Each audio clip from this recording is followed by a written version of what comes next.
Hey everybody, welcome back to AMA Garage 253. I'm Chris. I'm Andrew.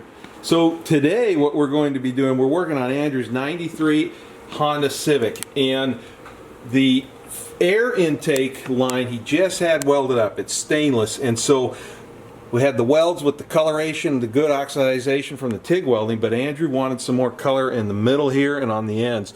We just did that. Stick around, we'll show you how it's done.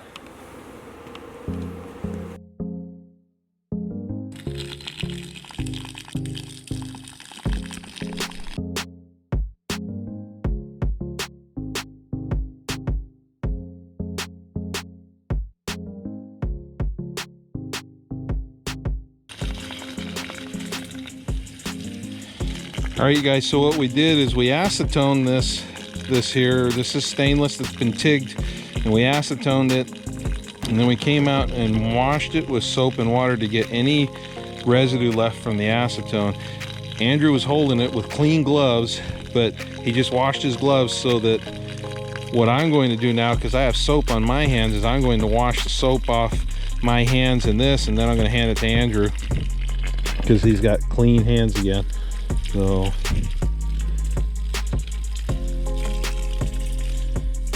yeah, go ahead, you can grab that in now.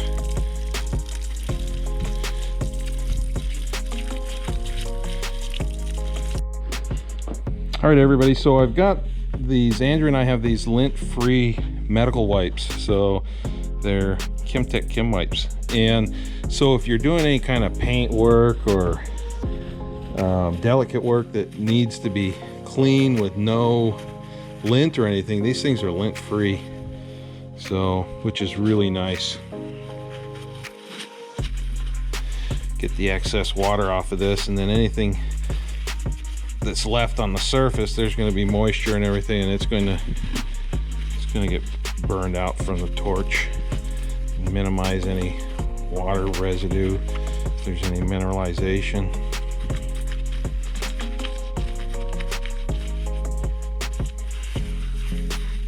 You really want your stuff clean when you're doing this kind of stuff, guys, especially if you're wanting to get these colorations on here, the oxidations. Polished and clean is really the best way to go. All right, we're gonna go set it up. All right, everybody, so what we did is we inserted a welding plug in here, and that one got a little warm, silicone plug, and I think they're good to 500 and something, 600 degrees, maybe 500. But so we inserted one into this end, and then we've got clamped right here a piece of wood with a bearing in it, and then we've got this 1/4 inch spade bit, full length one. So we got it in there, and it basically it looks really rinky-dinky, and it kind of is, but it gives us something to pivot this on so that it stays roughly in the same place. Might put some weight onto this to hold it, and then Andrew's going to rotate it slowly as I apply heat to it, and hopefully we get some coloration. We did some practice ones, and it turned out pretty nice actually. So got a little coloration going on there. So that's just a sneak peek.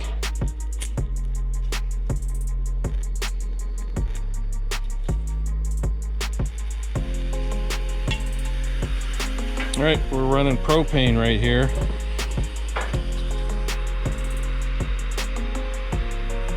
Got a lot of moisture on this metal.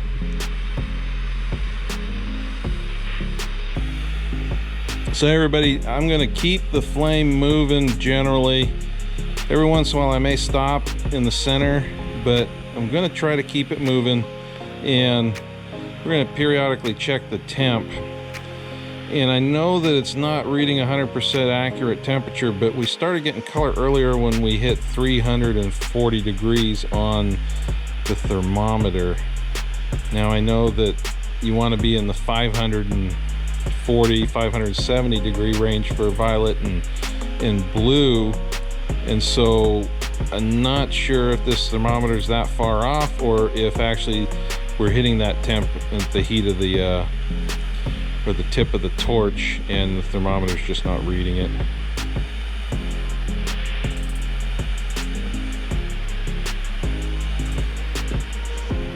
A little gold there now, isn't it? Yeah. So gold's the first color you get, you guys. And then it progresses from the gold into the violets, and then the purplish blue, and then the blues, and then you go past blue and it goes really dark and then grayish clear again, and you lose your coloration.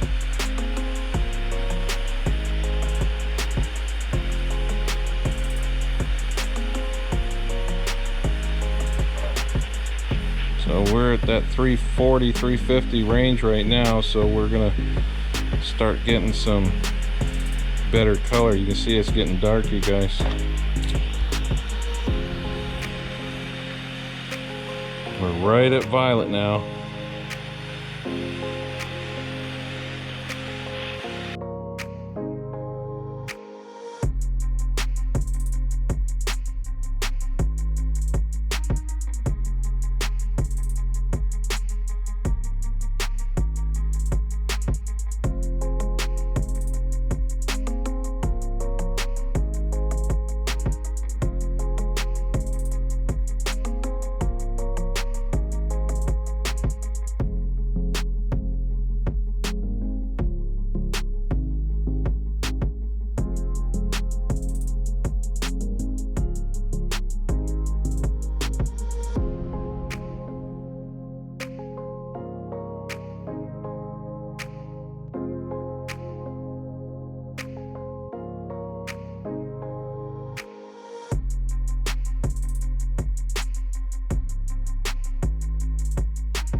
So guys, actually when I go up onto that blue, it's around the 430 range, so I'm sure it's hitting the appropriate 570.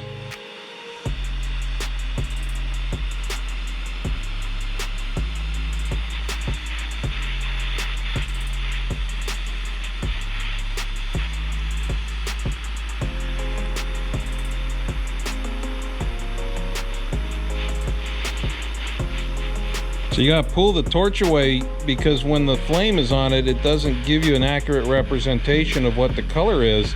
So hit it, it's gonna get dark, but pull the torch away to make sure that you don't go past the coloration that you want. Those are some marks that were on there, you guys, from a pen, and heat will get rid of them. You just gotta be careful. This isn't the best torch head, but it's actually not too bad. A little wider one would be nice, but we're doing with what we got, you guys.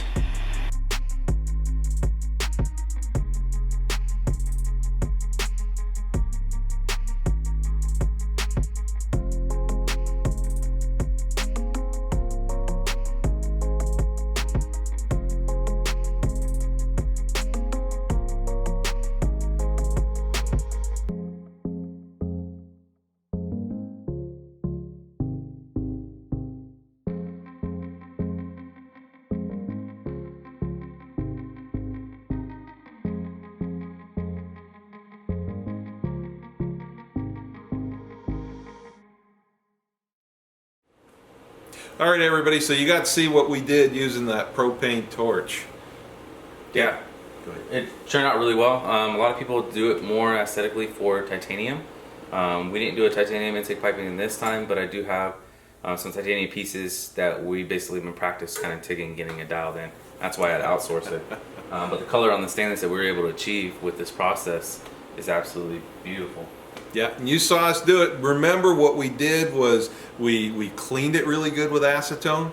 We soap and watered it. We used clean gloves to hold it so we didn't introduce any more oils or any impurities onto it. That's an important thing. Otherwise, you'll mar the surface of that oxidation.